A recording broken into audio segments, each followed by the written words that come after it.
Mesdames et messieurs, bonsoir et bienvenue dans ce journal. Nous sommes mercredi et le Conseil des ministres s'est réuni en session ordinaire. Avec moi dans ce studio, Aoui Touré, pour vous livrer le contenu. Aoui, bonsoir. Bonsoir, Aïssata Ibrahim.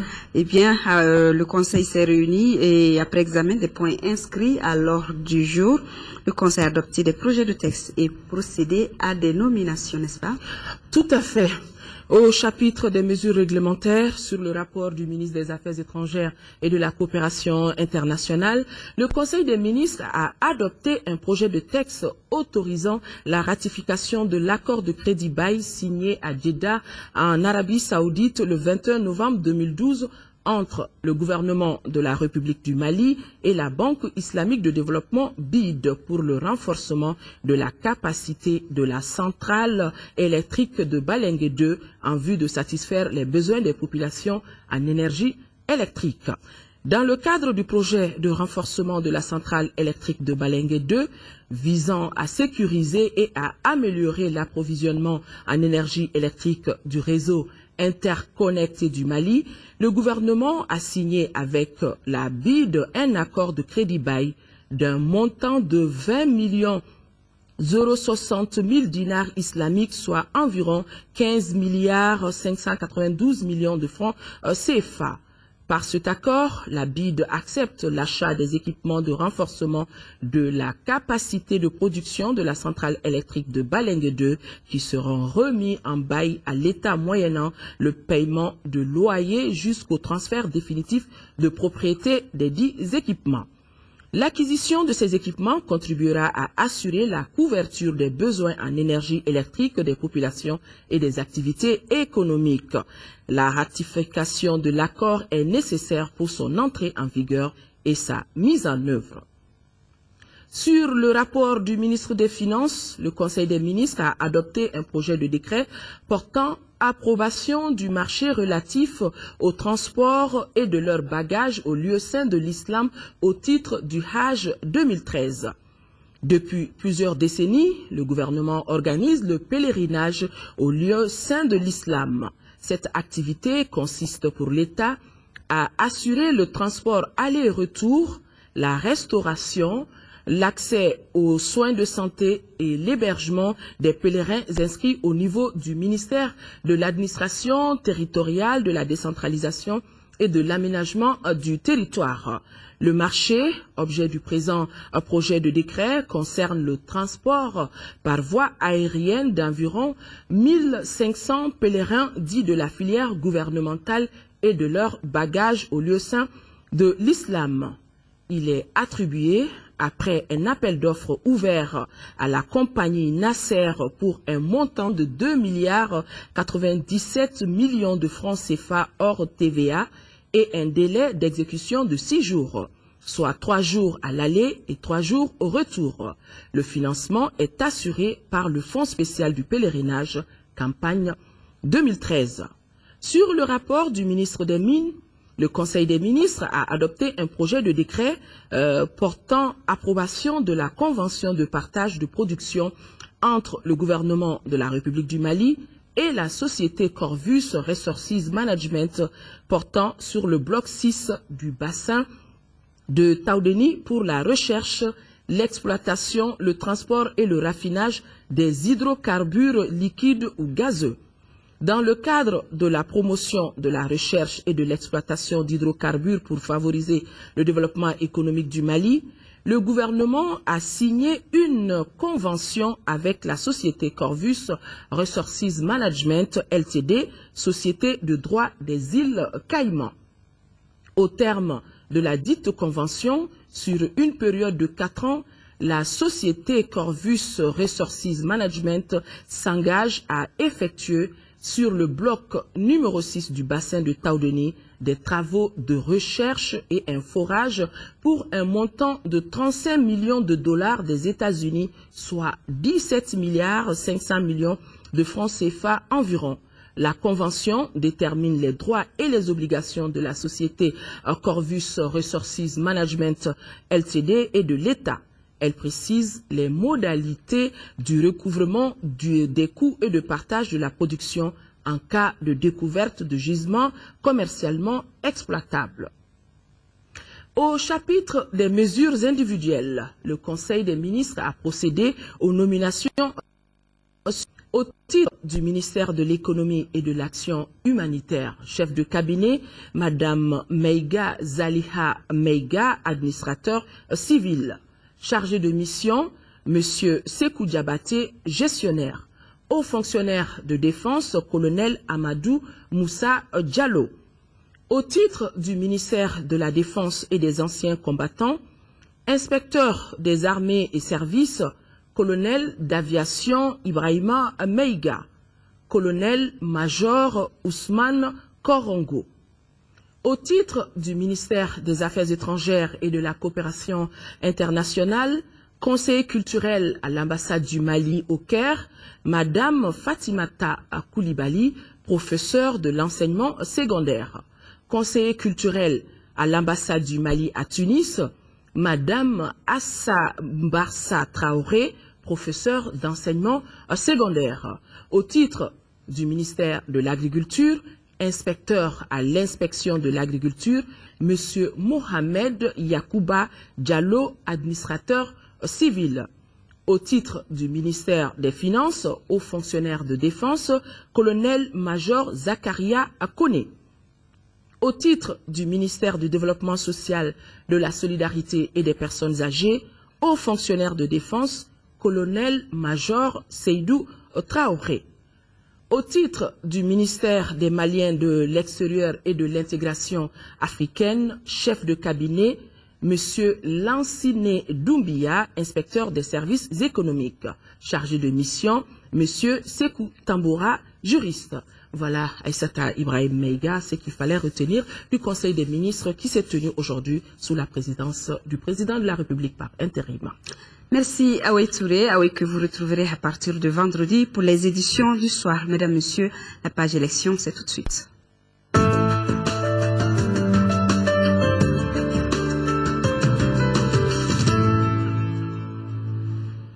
Nous démarrons cette page avec ce communiqué dans le cadre de l'organisation de la campagne médiatique de l'élection présidentielle du 28 juillet 2013. Le président du Comité national de l'égal accès aux médias d'État invite les candidats dont les noms suivent à se présenter au siège de l'organe le jeudi 11 juillet 2013 pour l'enregistrement de leur message de campagne. 9h30, Racine Seydou Thiam, CAP. 10h, Ibrahim Boubacar Keita, RPM. 10h30, Sibiri Koumare Sira, 11h, Youssouf Sissi. Et vous pourrez suivre après ce journal les messages de campagne des candidats Oumar Bouri Touré, Aïdara Aïchata Alassane Sissé Alliance Château 2013 et Cheikh Keita Uda. Ces messages de campagne seront suivis des entretiens de 10 minutes avec les candidats de Oumar Ibrahim Touré, Oumar Bouri Touré, tous deux candidats indépendants. Le candidat du parti pour l'action civique et patriotique à l'élection présidentielle du 28 juillet a été investi au Palais de la Culture. Yankoro Iya Samake dédie sa candidature à la famille malienne. Le programme de société qu'il soumet à ses compatriotes est axé sur la santé, la sécurité et l'éducation. Sur ce dernier point, le candidat du PACP s'engage à doter chacune des régions du Mali d'une université Brahma Traoré. Le Parti pour l'action civique et patriotique PACP investit son candidat à l'élection présidentielle du 28 juillet. Et c'est désormais Nyankoro Iya Samake, le maire de l'Élécébougou, qui défendra les couleurs du parti à cette échéance électorale.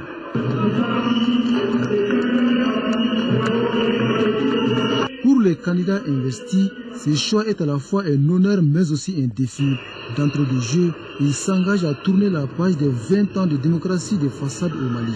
J'accepte de conquérir et j'accepte avec vous de tourner la page. De tourner la page de 20 ans de mauvaise gestion du Mali, de tourner la page à 20 ans de mauvaise éducation, de tourner la page à 20 ans d'injustice sociale, à 20 ans d'irresponsabilité. Le candidat du PACP promet, une fois élu à la magistrature suprême, de redonner à l'école malienne ses lettres de noblesse. L'amélioration des conditions de travail du monde scolaire et la création de nouvelles universités seront son cheval de bataille, a-t-il assuré. Désormais, avec le président Samake installé à Koulouba, chaque région du Mali sera dotée de sa propre université. On ne peut plus assister au drainage des cerveaux. Quand un jeune homme est éduqué et qu'il dépasse le niveau du lycée, il est immédiatement séparé de son environnement et envoyé à Bamako, là où se trouvait la seule université du Mali. Cela n'est pas normal. Chaque région a besoin de ses ressources. Chaque région fera mieux si les intellectuels demeuraient et si on créait des universités. Je vous dis ceci, comme inclus dans le programme de développement du Parti pour l'action civique et patriotique, nous allons intégrer la technologie dans l'éducation. La gestion de nos universités aujourd'hui manque de crédibilité. Il faut faire en sorte que les notes soient finalement décernées par le mérite en introduisant les tests et les examens par des programmes technologiques. Concernant le secteur de la santé, le candidat Nyakoro Yesamake s'engage à appliquer rigoureusement la loi hospitalière. L'objectif final, dit-il, est d'assurer le meilleur fonctionnement des structures sanitaires du pays. Et que le Malien puisse bénéficier des soins dans l'urgence. Que les docteurs aient désormais l'opportunité de servir dans nos hôpitaux au lieu d'aller dans les cliniques, mais qu'ils soient rémunérés et aussi que des résultats soient attendus de nos docteurs. Avant de poursuivre avec la page élection, cette triste nouvelle qui vient de nous parvenir, la route a encore fait des victimes sur l'axe Bamako-Kai. Un car de transport en commun a percuté un camion au tournant de Kersigane, faisant une vingtaine de morts, dont des enfants et les deux chauffeurs, ainsi que de nombreux blessés. L'excès de vitesse serait à l'origine de l'accident survenu donc au tournant de Kersigane, non loin de l'entrée de la ville de Kai. La protection civile, la police, la gendarmerie et l'armée sont intervenus pour secourir les victimes et les évacuer à l'hôpital régional de Kai. Le gouverneur de la région s'est rendu au chevet des blessés. Auparavant, son directeur de cabinet s'était lui rendu sur les lieux de l'accident. Suite à cet incident tragique, le président de la République par intérim et l'ensemble du gouvernement présentent leurs condoléances les plus attristées aux familles des victimes et souhaitent prompt rétablissement aux blessés. Retrait des cartes Nina dans le district de Bamako, 45% ont été enlevés depuis le début de l'opération. L'affluence n'est plus la même, c'est pour cette raison que le gouverneur du district réitère son appel à la population de Bamako pour aller retirer les cartes Nina. Écoutons Georges Togo, il est au micro de Nouhoum Sissoko. L'opération a commencé avec un certain cafouillage. Après une dizaine de journées, aujourd'hui ils ont acquis une certaine maîtrise, ils se sont réorganisés et le travail s'est fait de façon beaucoup plus fluide aujourd'hui. Et je peux vous dire qu'à la date d'aujourd'hui, nous sommes à environ 45% sur l'ensemble du district de Bamako. Bien sûr, il y a des communes qui ont dépassé la cinquantaine. Mais le constat aujourd'hui est que il y a beaucoup moins d'engouement quand vous rentrez dans les centres. Beaucoup de gens ont été un peu déçus par ce qu'ils ont constaté les premiers jours.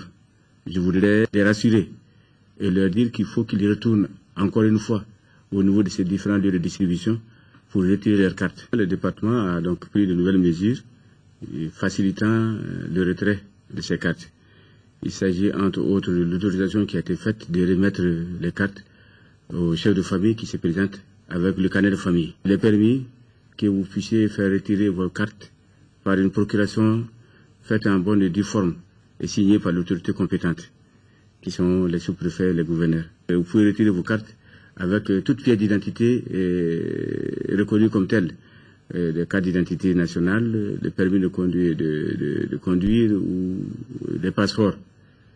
Et bien sûr, il faut aussi, on peut retirer la carte avec le récépissé d'enrôlement avec. En plus de tout ceci, je dois dire aujourd'hui que nos jeunes sont aujourd'hui assez rodés. Après 10 jours, ils sont assez expérimentés et ils ont plus de facilité dans la recherche pour retrouver les cartes. À l'intérieur des centres de distribution aussi, ce qu'on appelle les contrôleurs sont assez bien organisés pour orienter ceux qui se présentent vers les équipes qui s'occupent d'eux à partir des initiales de leur nom de famille.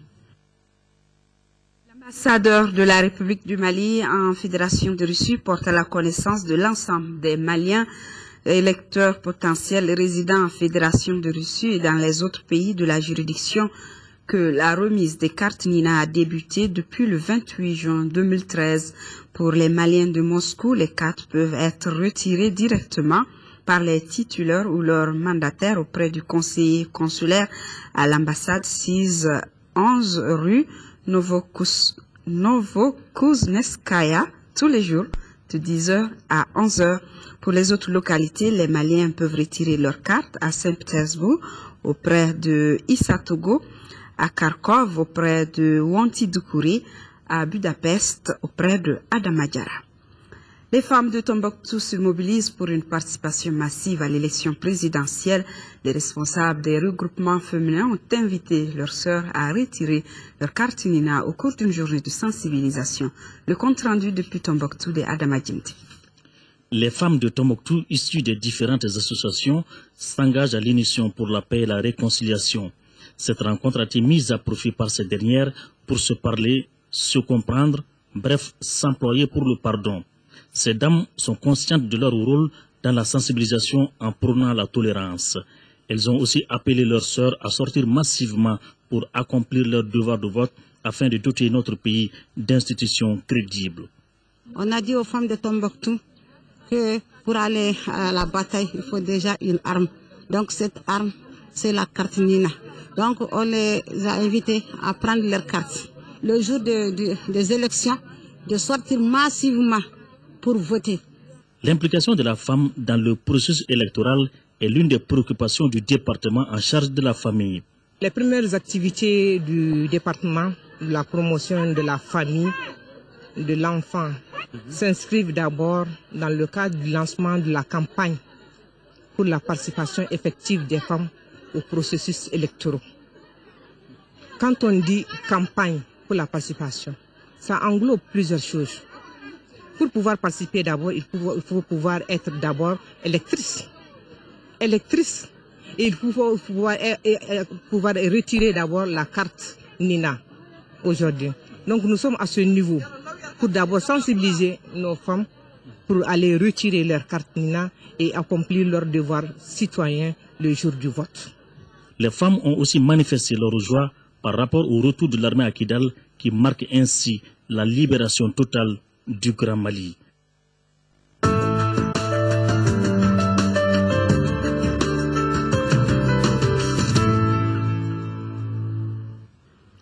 Après plus de 2 mois d'entraînement, Waraba, le premier groupe de militaires maliens formé par l'Union européenne, est arrivé à Gao. Ce groupement tactique interarmes, qui compte 709 hommes, a reçu la visite du commandant de l'opération Badenko, le colonel Didakou, qui s'est réjoui de leur arrivée et les invite à accompagner les Nations Unies dans sa mission. De Gao, Daouda Sidiki Diarra. Depuis le 25 juin dernier, le groupement tactique interarmes GTIA Waraba, fort de 709 hommes, a regagné le théâtre des opérations à Gao. C'est là après plus de 2 mois de formation avec les instructeurs de l'Union européenne au centre d'instruction de Koulikoro. En attendant leur déploiement sur le terrain, les Waraba ont reçu la visite du commandant des forces maliennes. Après la revue, le colonel-major s'est adressé aux hommes. Ça fait du bien que nous nous retrouvons tous ensemble sur ce théâtre. Il y a beaucoup de gens que vous connaissez ici et qui vous connaissent également. Nous avons estimé qu'il est bon que vous restez un peu à Gao ici pour prendre le pouls de la situation, pour comprendre un peu ce qui se passe, non seulement aux côtés de nos forces, aussi avec les forces partenaires que nous avons ici et la situation réelle même de notre ennemi sur le terrain. Le groupement tactique interarmes Waraba est une force capable de réagir rapidement face à une menace terroriste. L'entraînement est de rigueur chez les Waraba, comme les autres forces déjà déployées sur le terrain. Les autorités militaires attendent beaucoup du savoir-faire du GTIA Waraba. Nous attendions avec impatience cet outil. Quand je dis outil, il s'agit de GTIA Waraba en fait. C'est vraiment une plus-value, c'est un élément important au niveau du théâtre que nous venons de recevoir, vous nous fassiez preuve d'engagement.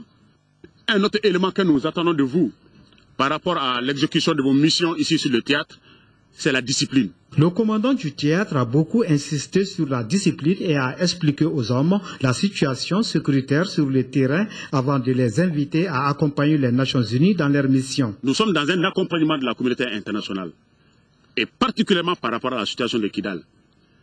Et la situation de Kidal, on ne doit plus la gérer. En fait, quand je dis on ne doit plus la gérer, c'était beaucoup plus le cas avant. Mais il faudrait que tout le monde comprenne que nous sortons maintenant de cette situation. Je parle de la gestion passionnée de ce problème. On sort de ça maintenant. Nous sommes dans un accompagnement de la communauté internationale qui nous aide à récupérer le reste du territoire national. Cette prise de contact qui a permis de tâter l'épaule des soldats a été bien appréciée par le commandant du GTIA Waraba. Le GTIA Waraba est composé de 3 compagnies d'infanterie, d'un escadron blindé, d'une batterie d'artillerie, d'une section du génie militaire, d'une section des commandos pour des raids et d'un détachement de l'armée de l'air. Les forces de la MINUSMA se renforcent petit à petit à Kidal. Le contingent togolais, composé de 40 policiers, est allé s'ajouter au contingent béninois et sénégalais. Parallèlement, les forces de sécurité maliennes sont aussi sur place pour la sécurisation et le bon déroulement des élections présidentielles. Écoutons le commandant de la Légion de la gendarmerie de Kidal, lieutenant-colonel Moussassi. Il nous donne plus de précisions au micro de nos confrères de la DIRPA. Donc, face à de telles situations, il y a les hommes qui sont là pour le maintien de l'ordre. Obligatoirement, la gendarmerie doit protéger les personnes et leurs biens, disperser cette foule pour que tout le monde respire normalement, pour que tout le monde se sente sécurisé à Kidal. Mais le contexte politique et international qui prévaut ne m'autorise pas à jeter mes hommes directement sur cette foule-là sans avoir reçu des instructions précises et déterminées par les accords. Donc traditionnellement, on doit assurer la sécurité des personnes et leurs biens et procéder à la dispersion de cette foule de manifestants. Maintenant, il va arriver même qu'on va être obligé de le faire parce que on sent un peu d'insuffisance de la part de la communauté internationale. Ils commencent à escalader le mur pour agresser les gens. Ils lancent des propos outrageants sur le personnel militaire. Ils ont blessé un militaire hier, ils ont cassé les vitres de nos véhicules. Donc on ne va pas continuer à rester dans cette passivité. Il va falloir que nous prenions des dispositions. Voilà, parce qu'au fur et à mesure, ils progressent, ils grignotent sur le terrain. Il va arriver un moment, ils risquent même d'escalader le mur pour venir nous attaquer. Voilà la situation à Kidal. La première vice-présidente de la commission dialogue et réconciliation, accompagnée d'une forte délégation, était en mission à Sikasso. Avec les autorités régionales et la société civile de Sikasso, il a été question des missions assignées à la commission et des actions qu'elle compte mener pour une réconciliation nationale. Idrissa Goulou Sissoko. Informer et sensibiliser les autorités régionales, la société civile et la population du Kénédougou, tel était l'objectif de cette première rencontre des membres de la commission dialogue et réconciliation. Selon la première vice-présidente de la commission, Mme Traoré Oumou-Touré, cette rencontre vise à recueillir les attentes, les critiques, les propositions et aspirations de toutes les couches sociales en vue de parvenir à une paix durable. Dès l'entame de la rencontre, le chef de l'exécutif régional signalera que le message de la paix et de la réconciliation bénéficiera d'un écho favorable en 3e région. À l'instar des autres régions du pays, la région de Sikasso a profondément ressenti les effets de la crise au plan social, économique et sécuritaire. Plus de 12 000 déplacés des régions du Nord ont été accueillis dans toute la région, dans des familles d'accueil et non dans des camps de déplacés. Nous adressons nos sincères remerciements à l'ensemble de nos compatriotes de la 3e région qui, en plus de leur hospitalité légendaire à l'endroit des déplacés, ont contribué à l'effort de guerre pour plus de 90 millions de nos francs. Les questions des participants avaient trait aux critères de désignation des membres de la commission, la question de Kidal et bien d'autres préoccupations. Et je vous assure, nous sommes sortis très satisfaits de cette rencontre. Et je pense que les débats ont été très sincères, très sincères. C'est-à-dire au Mali aujourd'hui, il ne doit pas avoir de sujets tabous quand il s'agit d'une question nationale. Au sortir de ce premier contact, plus d'un auront été édifiés sur la commission Dialogue et Réconciliation. En première région, le ministre de la Famille, de la Promotion de la Femme et de l'Enfant a rencontré les personnes déplacées vivant à Kaï, Alouata Ishata Saï, voulait s'enquérir de leurs conditions de vie. Elle en a profité pour leur remettre des kits de dignité et une enveloppe symbolique Kansutu Kanouté. La ministre de la Famille et de la Promotion de la Femme et de l'Enfant a profité du lancement de la campagne nationale sur Femmes, le vote est ton droit à Kaï pour s'enquérir des nouvelles des déplacés, notamment celles des enfants, et échanger avec eux sur leur retour éventuel dans leurs foyers respectifs. Le premier objectif qui m'a amené, c'était par rapport aux familles déplacées, pour échanger avec elles, voir comment organiser leur retour, quelle stratégie il faut, avec quels moyens les aider à retourner dans leurs familles respectives. Cette visite, dira le président des ressortissants et sympathisants des régions nord à Kaï, les a beaucoup réjouis. Cette visite montre à suffisance que la solidarité est une des valeurs sociétales solidement ancrées dans nos comportements quotidiens, mais aussi et surtout dans des moments difficiles. Au cours des échanges, les déplacés ont exprimé leur souhait de rejoindre leurs foyers respectifs, mais il manque de moyens. Le préfet du cercle de Kaï, Sadio Keita, les a informés de la mise en place d'un projet à l'intention de tous ceux qui voudraient retourner chez eux au conseil régional de Kaï. La ministre leur a demandé de se dépêcher car les élections sont proches. Sans le retrait des cartes Nina, le vote serait impossible, ajoutera-t-elle. À l'issue des échanges, Madame la ministre a remis la somme de 500 000 francs CFA aux enfants des déplacés de Kaï au nom des enfants maliens du Gabon. À ce geste s'ajoute celui du département de Madame Alouata Ishata Saï qui a offert aux déplacés des kits de dignité, des kits médicaux et des vivres. Madame la ministre a rencontré le personnel de la Direction régionale de la promotion de la femme, de l'enfant et de la famille. Au cours des échanges, la directrice régionale, Madame Bakayoko Mariam Kouloubali, a présenté les activités menées, des activités qui étaient axées cette année sur l'assistance aux enfants et aux femmes en situation difficile. Elle a aussi signalé les difficultés qui ont pour nom la vétusté des locaux, le manque du personnel, de matériel informatique, entre autres. La ministre a félicité et encouragé la directrice et son personnel pour le travail abattu, et ce, malgré la crise.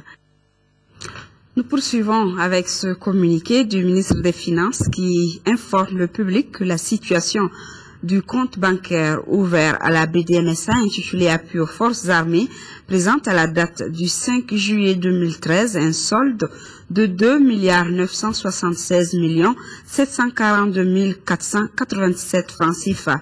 Le ministre des Finances profite de cette occasion pour renouveler sa profonde gratitude à l'ensemble des généreux donateurs et les informer que la liste complète des donateurs figure sur le site web du ministère. Et cet autre communiqué de la commission de suivi du mécanisme de taxation des produits pétroliers sur la base des prix fournisseurs du mois de juillet. Les prix indicatifs plafond à la pompe des produits pétroliers en vigueur restent inchangés excepté le prix non subventionné du gaz butane. À titre de rappel, ils sont de super carburant sans plomb 750, pétrole lampant 565, gaz oil 665, distillate diesel oil 665, fuel oil 475 jet à 1 libre.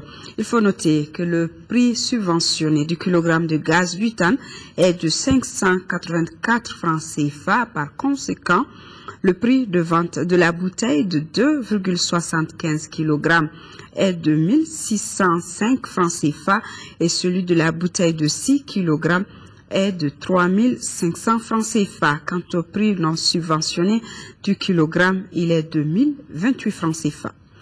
L'actualité africaine nous amène en Égypte. Le pays a un nouveau Premier ministre depuis hier. Ancien ministre des Finances, il tente de former un gouvernement dans un climat de méfiance. Les frères musulmans ont déjà décliné l'offre du nouveau Premier ministre. Le nouveau Premier ministre égyptien Hazen Beblaoui a entamé mercredi des consultations pour former un gouvernement à la demande du président par intérim Adli Mansour. Cet ancien ministre des Finances de 76 ans aura la lourde tâche de redresser l'économie et de réconcilier le pays. Mais les frères musulmans ont d'ores et déjà refusé sa proposition d'entrer au gouvernement. La tension reste vive dans le pays. La justice égyptienne a ordonné l'arrestation de plusieurs hauts responsables des frères musulmans, dont le guide suprême de la confrérie, Mohamed Badi, accusé d'incitation à la violence lors des manifestations qui ont fait 50 morts lundi. Ceux qui sont arrivés au pouvoir sur des tanks, sur le sang de nos martyrs, sur le corps de nos enfants et sur la dignité et la liberté des Égyptiens n'ont aucune dignité dans notre pays. Nous ne les acceptons pas. Mohamed Al-Barada, chef du FSN, une coalition laïque, fait également son entrée au sein du gouvernement. Il récupère le poste de vice-président en charge des relations internationales. Des nominations d'ores et déjà rejetées comme illégitimes par les sympathisants des frères musulmans, mais qui ont obtenu le soutien du camp laïque et libéral. Nous avons besoin de quelqu'un qui fasse marcher le pays, qui relance la production et donne du pain aux citoyens pauvres, pas quelqu'un qui fasse chavirer le navire. Non! Le président Adli Mansour a désigné un nouveau procureur général et dévoilé son projet de réforme de la Constitution. Il prévoit des élections législatives début 2014, suivies par un scrutin présidentiel. Un plan de transition déjà critiqué par les partisans des frères musulmans qui ont de nouveau investi les rues du Caire. Le Mali, à l'instar des autres pays d'Afrique, célèbre demain 11 juillet la journée mondiale de la population. La grossesse chez les adolescentes, c'est le thème pour cette édition. Le ministre de l'Économie et de l'Action humanitaire a saisi l'occasion pour lancer un appel à tous les acteurs du développement pour l'intégration des questions de population dans leur programme. Écoutons un extrait de son message au micro de Moussa Fani. Cette année, la commémoration sera faite autour du thème « Les grossesses chez les adolescentes ». Ce thème nous interpelle à tous les niveaux. Les résultats de notre dernier recensement général de la population et de l'habitat nous rappellent à quel point notre croissance démographique constitue une contrainte majeure à la réduction de la pauvreté. En effet, lorsque la croissance économique ne dépasse que de très peu le courant démographique, il va sans dire que le revenu par tête ne s'améliore que de très peu. C'est donc l'occasion de lancer un appel à tous les acteurs de développement pour une plus grande intégration des questions de population dans les plans et programmes de développement afin d'accélérer notre marche vers une véritable transition démographique. Les questions de population sont à la fois complexes et multisectorielles. Elles touchent aux us et coutumes, mais se posent aussi en termes d'éducation et singulièrement des filles, de santé et plus particulièrement d'accès aux services de santé de la reproduction. Elle touche aussi aux droits des femmes. L'objectif poursuivi, il convient de ne pas le perdre de vue, c'est de permettre aux individus, familles et communautés d'avoir de meilleures conditions de vie et de bien-être. Il s'agit entre autres de maintenir le plus longtemps possible les jeunes filles dans le système scolaire, d'éviter les mariages précoces et de mettre l'accent sur l'information des adolescents, de favoriser la disponibilité et l'utilisation de la contraception. Inauguration du nouveau centre de santé de référence de Kalabankoro, entièrement financé par la coopération néerlandaise. Il permet de renforcer la couverture sanitaire et de lutter contre les maladies au bénéfice des populations de Kalabankoro. Rachel Tessougué, compte rendu. La construction de ce joyau architectural et son équipement ont coûté 1,121 milliard de francs CFA, entièrement financé par la coopération néerlandaise. Le nouveau centre de santé de référence de Kalabankoro comprend une unité de consultation, une pédiatrie, une unité de chirurgie, une radiologie, une unité de soins obstétricaux, un laboratoire, une unité de soins bucco-dentaires et ophtalmologiques et enfin une unité de prise en charge des cas de malnutrition. Le programme vise la santé de la reproduction, inclut un volet d'accès aux services sanitaires pour une maternité à moindre risque, c'est-à-dire que la disponibilité des centres de santé de référence avec une maternité et un bloc opératoire est primordiale. Le ministre de la Santé a insisté auprès des agents de santé sur l'entretien des locaux et la maintenance des équipements gracieusement offerts par la coopération néerlandaise. M'adressant particulièrement à vous, personnel de santé, je vous exhorte à vous conformer aux règles de déontologie et aux bonnes pratiques professionnelles. Vous veillerez à apporter aux malades et aux personnes en détresse des soins de la même. La réalisation de ce centre de santé de référence entre dans le cadre de la révision de la carte sanitaire du cercle de Kati. L'association des villages riverains du fleuve Niger dans le cercle de Tombouctou vient de remettre du matériel médical aux différents SESCOM du cercle. Le don d'une valeur de 25 millions de francs CFA a été acquis grâce au partenaire Wirimadio Suisse Adama Djimdi depuis Tombouctou. Dans le cercle de Tombouctou, nombreux sont les SESCOM à l'image de celui du Toya qui n'ont pas suffisamment de lits d'hospitalisation. C'est dire que le besoin est réel. Un motif qui justifie l'octroi d'une quarantaine de lits, de couvertures et de matelas de la part du réseau des associations des villages riverains du Niger. Un geste bien apprécié par les bénéficiaires. Les ressortissants nous ont donné 7 lits, 7 matelas et 14 couvertures qui nous permettent de bien hospitaliser les malades dans les meilleures conditions. Le sous-préfet central de Tombouctou s'est réjoui de ce coup de pouce qui vient à un moment difficile pour les populations. D'une association de ressortissants de 19 villages du cercle de Tombouctou qui s'appelle Tchessou Vital, qui ont eu vraiment l'intelligence et la bonté de penser à leurs parents restés ici sous occupation en les dotant d'un certain nombre de lits et de couvertures, notamment pour les SESCOM de Toya. Je ne peux que les remercier pour les gestes et que cela serve d'exemple pour tous les ressortissants des régions du Nord. Pour le donateur, cette intervention n'est pas la première. Avec le soutien d'un partenaire essentiel qui est Wirimadio Suisse, a pu offrir aux SESCOM des 3 communes 40 lits et 70 couvertures, soit une valeur de 25 millions de francs CFA. Cette action simple mais pleine de signification doit inciter d'autres à emboîter le pas. Après Gao, l'ONG El Farouk était en 5e région où elle est venue au secours des familles démunies de la commune urbaine de Douanza. Elles ont reçu des céréales et denrées de première nécessité pour amoindrir les charges du mois de Ramadan. Yaya Bokou. Il était 20h30 ce lundi quand un convoi de cars franchissait le seuil de la porte du village SOS de Sokura Mopti.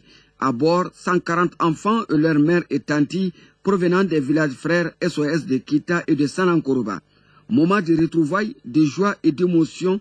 Tout de même, c'est un directeur d'école à l'accueil qui se dit très heureux de retrouver ses familles après une longue absence. Aujourd'hui, c'est un grand jour pour le retour des enfants du village d'enfants SOS de Sokura.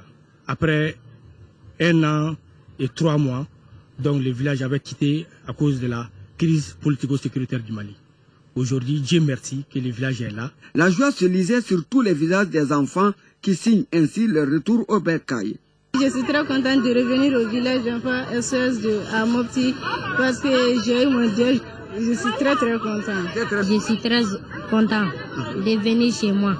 Marquée par la joie et l'émotion, une des mamans lâche un cri de cœur. Je lance un appel au gouvernement malien de prendre toutes les mesures d'arrêter immédiatement la guerre au Mali. Le village SOS de Sokura Mopti reprend ainsi sa vie d'antan d'animation avec une communion agissante entre famille et administration. Vous l'aurez compris, c'était plutôt le retour des enfants SOS du Sokura Mopti. Ils étaient en séjour à Kita et Sanankoroba. Les délégations conduites en convoi par les directeurs des villages de Kita et Sanankoroba ont été accueillis à leur arrivée par l'administration du village SOS de Sokura Mopti. Le syndicat national de l'administration d'État SYNTAD a tenu son 12e congrès ordinaire du 26 au 28 juin dernier ici à Bamako. Pendant 3 jours, les participants venus de l'intérieur du pays et du district ont fait la rélecture des textes. À l'issue des travaux, un nouveau bureau a été mis en place. Moussa Fane nous donne les détails. C'est Yacouba Katile qui succède à Chiaka Diakité à la tête du bureau du syndicat national des travailleurs des administrations d'État SYNTAD pour un mandat de 5 ans. Le tout nouveau secrétaire général souhaite continuer d'œuvrer pour le bien-être des travailleurs. Il place son mandat sous les signes de la solidarité et de la défense des intérêts des travailleurs. Le progrès sera donc le créneau du nouveau bureau, c'est-à-dire démocratie à tous les niveaux, et respect scrupuleux des textes, tenue régulière des réunions et des instances. C'est là le fonctionnement harmonieux d'une direction syndicale. À l'ouverture des travaux, les représentants du ministre du Travail, de la fonction publique et des relations avec les institutions ont invité les participants à l'unité et à l'esprit du bon syndicalisme. Votre sens patriotique, jamais pris à défaut, votre sens de responsabilité vous ont toujours permis d'apporter votre pierre à l'instauration d'un dialogue social fécond et efficace entre le gouvernement et ses partenaires sociaux. Vous n'avez à aucun moment occulté la défense des intérêts de vos militants. Vous avez toujours œuvré, la centrale en tête, pour un mieux-être des travailleurs de l'administration d'État. Plusieurs recommandations ont été formulées, parmi lesquelles la dotation des différents services en moyens humains et matériels suffisants, la répartition des agents dans les différentes localités du territoire et la création des centres de formation et de perfectionnement des agents de l'État. Je vous l'annonçais donc, Al-Farouk était en 5e région où elle est venue au secours des familles diminuées.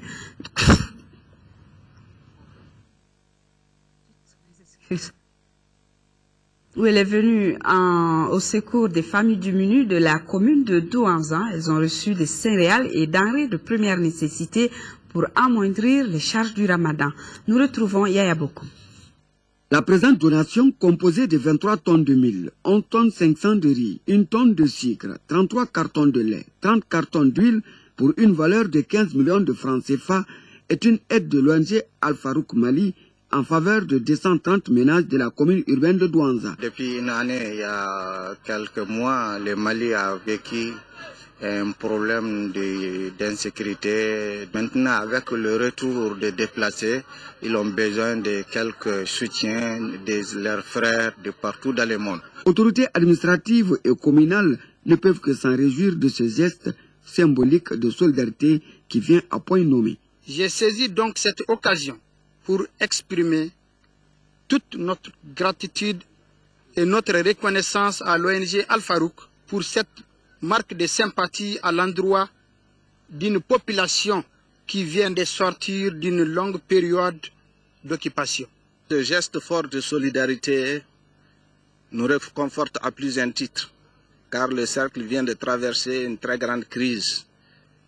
Et les actions humanitaires, Dieu seul sait, il y en a et il faut accompagner ces populations qui ont traversé de durs moments de crise. A signaler que ce don à l'endroit des populations démunies en ce début de Ramadan fait partie d'une série initiée par l'ONG Al-Farouk à travers plusieurs localités du pays. Inauguration de la radio Benkadi de la commune rurale de Dieguena à 25 km de San. Cette radio associative aura pour mission de contribuer à l'intégration des populations sénégalaise compte rendu. D'un coût total d'un peu plus de 2 millions de francs CFA, la radio associative de Dieguena comprend une cabine technique, un studio d'émission, une salle de réception et un pylône de 40 mètres environ. La radio Benkadi de Dieguena, qui va désormais émettre en bande FM sur les 93 MHz, est l'aboutissement d'un long processus de collaboration entre les ressortissants de la commune rurale de Dieguena et l'association chrétienne de la communication au Mali.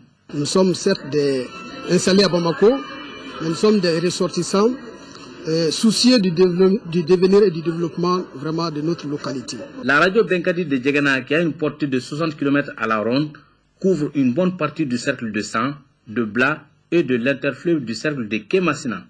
Il faut que cette radio ne soit pas comme les autres radios où on met plus l'accent sur la musique que sur l'éducation et la sensibilisation. Donc j'ai beaucoup insisté auprès d'eux pour qu'un accent particulier soit mis sur la sensibilisation pour créer, n'est-ce pas, une œuvre de vivre en paix, vivre ensemble en paix. C'est ça que nous souhaitons pour la zone. La création de la radio Benkadi a été sollicitée par les populations suite aux conflits meurtriers qui ont opposé certains villages de la localité en 2010 au moment du partage des terres cultivables du Moyen Bani après la construction du seuil de Talo.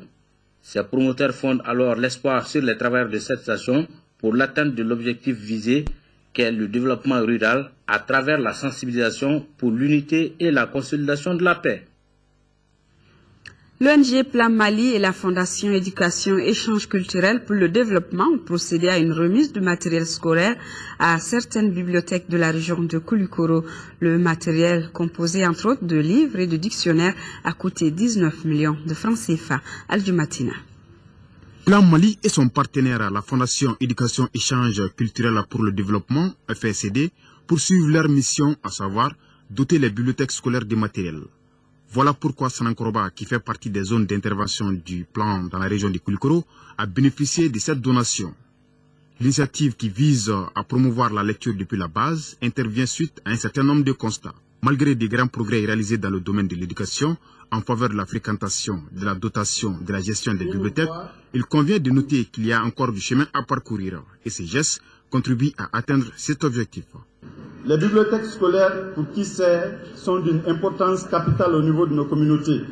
Ces bibliothèques aident beaucoup d'enseignants qui se ressourcent à partir quand même de cette maison pour se renforcer, mais aussi pour dispenser de bons cours aux enfants. Quand nous tous, enfants et adultes, nous sommes interpellés chacun à quelques degrés de niveau de responsabilité que nous soyons placés, n'est-ce pas, de faire des lectures pour mener à bien cette mission de service public de l'État qui nous est confiée à un moment de notre carrière. A noter que le projet dotera les 26 écoles de Cap des pays de Kangaba, Kati, Kita et Braouli des livres, notamment des romans littéraires et des dictionnaires. Sport football, demain, la finale de la 53e édition de la Coupe du Mali se jouera entre le Djoliba AC et le Stade malien de Bamako. Depuis la finale de 2009, remportée par le Djoliba 1-0 à Ségou, les deux formations n'ont pas joué de finale de Coupe du Mali. À 24 heures des retrouvailles, Ousmane Dao a fait un tour au terrain d'entraînement des Rouges pour voir comment ils se préparent. Les éléments de réponse dans ce reportage. Après une saison agitée au plan national et continental, les Rouges de Bamako semblent avoir retrouvé la sérénité depuis quelques semaines, surtout après leur qualification en finale de la Coupe du Mali.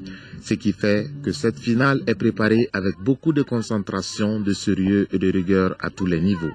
C'est un grand club, donc on a besoin d'un titre pour vraiment couronner la saison. Donc on va aborder ce match avec beaucoup de sérieux, beaucoup de sérénité, tout en sachant qu'on va jouer contre une équipe qui est le rival, entre parenthèses. Donc c'est un grand club, c'est l'équipe championne, donc on serait sérieux dans le jeu durant toute la partie. L'adversaire s'appelle le Stade malien de Bamako, champion déjà avant la fin de l'exercice en cours et toujours invaincu au plan national, ce qui rend cette partie encore plus alléchante à Eremakono. Malgré que c'est le Stade, nous on voit que le trophée, donc je pense qu'on va aborder ce match avec une très grande sérénité et puis être très solidaire pour pouvoir remporter le trophée.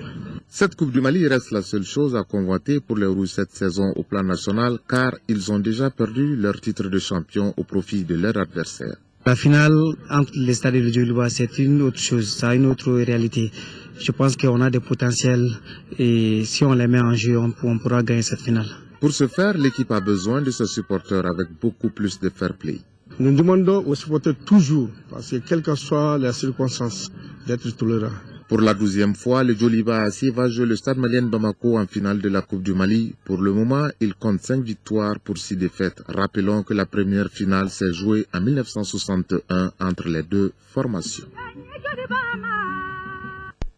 Et toujours en football, c'est vrai donc de la Coupe du Mali depuis 2006, le Stade malien de Bamako tentera de décrocher sa 18e étoile à Sotuba. Dans quelle atmosphère les Blancs se préparent? Les éléments de réponse avec Siragatou Sissé. Et retranché dans son fief à Sotuba, le Stade malien de Bamako s'oxygène et met les bouchées doubles pour la finale de la Coupe du Mali de football. Les Blancs s'apprêtent à jouer ce jeudi leur 27e finale de Dame Coupe. Ils en ont gagné 17 et perdu 10. La dernière victoire remonte à 2006, 2-1 contre l'ASB. Et la dernière défaite date de 2011 face au COB, 2-1 après prolongation.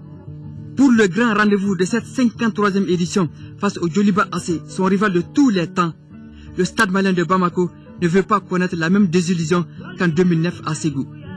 4 ans après, l'affiche Djoliba AC, Stade malien de Bamako, nous est proposée avec son lot de défis et d'émotions. Vous savez bien que le Djoliba, ils ont perdu les championnats, laissé l'objectif pour eux, c'est ça, ça va être un match très difficile. Une finale de Coupe du Mali est un événement unique en son genre et tout joueur rêve de la vivre dans sa carrière. Ça fait plaisir de jouer une finale de la Coupe du Mali, surtout contre le Djoliba qui est un grand club. L'encadrement technique travaille d'arrache-pied et crée les conditions idoines en vue du 18e sacre en Coupe du Mali. On va tout faire pour battre le Djoliba, mais on sait que le Djoliba travaille aussi de son côté, va mettre des choses en place et que ce que je souhaite surtout c'est que ce soit une belle fête qui se termine bien et puis que le meilleur gagne, quoi. Au lendemain du 15e titre de champion national, avant le terme de la saison, le Stade malien de Bamako vise dans la foulée le doublé, le 4e de son histoire. Et comme à l'accoutumée, à la veille de chaque rendez-vous de Coupe du Mali, la Fédération malienne de foot et son partenaire procèdent à la remise du maillot finaliste cet après-midi au siège de la FEMAFOOT. Les finalistes de la 53e édition de la Dame Coupe du Mali ont reçu leur maillot. Une finale prévue demain entre le Djoliba AC et le Stade malien de Bamako à 16h30 au stade Omnisport. Et que le meilleur gagne.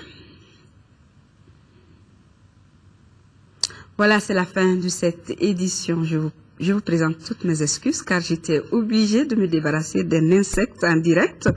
Merci pour votre fidélité. Je vous retrouve demain à 18h et 20h30. Bonsoir à tous.